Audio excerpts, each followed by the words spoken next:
members na ang Pag-ibig Fund at mayroon tayong 4.1 million members na OFWs. So marami pa rin po tayo, kaya tayo ay nagkakaroon ng ganitong roadshow para ipaalam sa ating mga kababayan abroad itong balita na dapat sila ay maging miyembro ng Pag-ibig Fund. Ilan ang nag-avail ng housing loan nung isang taon? Mayroon po tayong almost 70,000 members na nag-avail ng housing loan, and 1 out of 4 of those housing loan borrowers is an OFW. So 25% po ng borrowers ay OFW. And hindi naman po katakataka sapagkat ang may hawak po ng pera, marami sa ating members ay OFW. Magkano po ang savings or contributions na nakolekta ng Pag-ibig Fund last year? 28 billion pesos po. So ito po ay galing sa, meron pong parte dyan na galing sa OFWs at meron din pong parte dyan galing sa government workers, galing sa private sector. Lahat po yun sama-sama. So members ng SSS, members ng GSIS, ay members po ng Pag-ibig Fund. So yung nasa baba po is Pag-ibig membership mandatory. Yes. Simula po ng Republic Act 9679 na ipinasa po noong 2009, pati po OFWs ay mandatorily covered. Next slide. So ito naman po ang Pag-ibig in Bahrain. Established po, meron tayong desk office, established in 1994.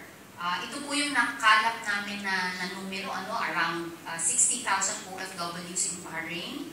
Pag-ibig members are almost 25,000 members, but the active members are only around 4,000 pesos. Ang ibig sabihin po ng active members, may payment, may one payment out of in the last 6 months. So ibig sabihin, yung pong member, binibilang namin yung member na halimbawang tumigil ng pagbabayad. So sila ay member ng Pag-ibig, yung nailagay nila, halimbawa kung kayo nagtrabaho doon sa Pilipinas, tapos natigil, yung pera ninyo na nailagay doon na hindi nyo pa na-withdraw, nandun pa rin po yun sa Pag-ibig Fund. So kayo'y mananatiling miyembro at kumikita po yun ng dividend. Kung nais nyo pong malaman, or hindi nyo na maalala, nandiyan po si Dr. Fernandez para maipacheck natin. Hindi po bale na hindi nyo alam ang inyong ID number. So basta alam nyo lang po ang full name and full name of your mother para po ma-check namin yung record ninyo. So doon po sa ating almost 4,000 na active members, ang kanila pong average monthly savings ay 2,000 pesos. At again, forced savings program po ang Pag-ibig Fund. So, ang prinsipyo po ay habang kayo ay kumikita, kayo ay magtabi. At kumbaga inyong kalimutan, what is the membership period? The regular membership period is 20 years. So, kung kayo po ay nagsimulang magtrabaho ng 20 years old, tapos tuloy-tuloy na naghuhulog sa Pag-ibig Fund, at age 40, pwede na pong ma-withdraw natin yung pera. At ang ginagawa naman po ng iba, dahil maganda po ang dividend, ang kita ng pera, nagse-second membership. Either withdrawin, and then magsimula ulit, o kaya hindi wini-withdraw after the 20-year period at saka na lamang withdrawin kapag ka 60 years old or mandatory retirement. Housing loan borrowers naman po na nagmula dito, 144 pa lang. And ang average housing loan amount ay 900,000 peso housing package. Magkano po ang ating pwedeng hiramin sa housing loan? Up to 6 million pesos. So kung kayo po ay mag-asawa, at pareho kayong may capacity to pay a 6 million loan, pwede pong up to 12 million ang inyong mahiram.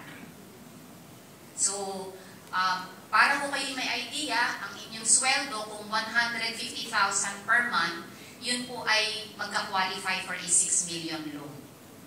Yung 6 million po kakadouble lamang po noon noong 2011. Dati po, matagal na panahon na 3 million ang maximum loanable amount. So ngayon po ay 6 million na. Next slide. So these are the pag-ibig programs for OFWs. So meron po tayong OFW Center. So meron po kaming opisina na mismong pang OFW. Ito po ay nasa Makati. So pag pumunta kayo, pwede rin pong kumuha dyan ng OEC dahil may partnership tayo sa POEA. Ito po yung mga transactions na pwedeng gawin. Pwede tayong mag-check kung magkano yung membership savings, kung gusto natin magrehistro for membership registration, issuance of OEC, short-term loan, pwede rin po tayo magtanong about housing loan.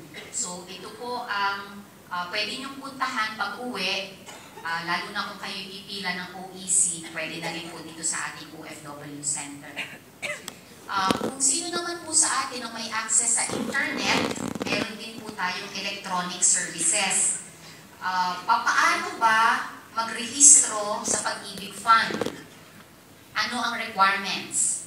Number 1, kung meron po tayo access sa internet, hanapin lamang po yung membership registration. So online registration po tayo, meron lamang kami pag-fill upan na form, meron po kaming information na kukunin sa inyo, and then start paying your monthly savings. So yun lamang po. So wala pong mga birth certificate, walang dokumento po at the point of membership registration. So 2 steps lang po. Online registration.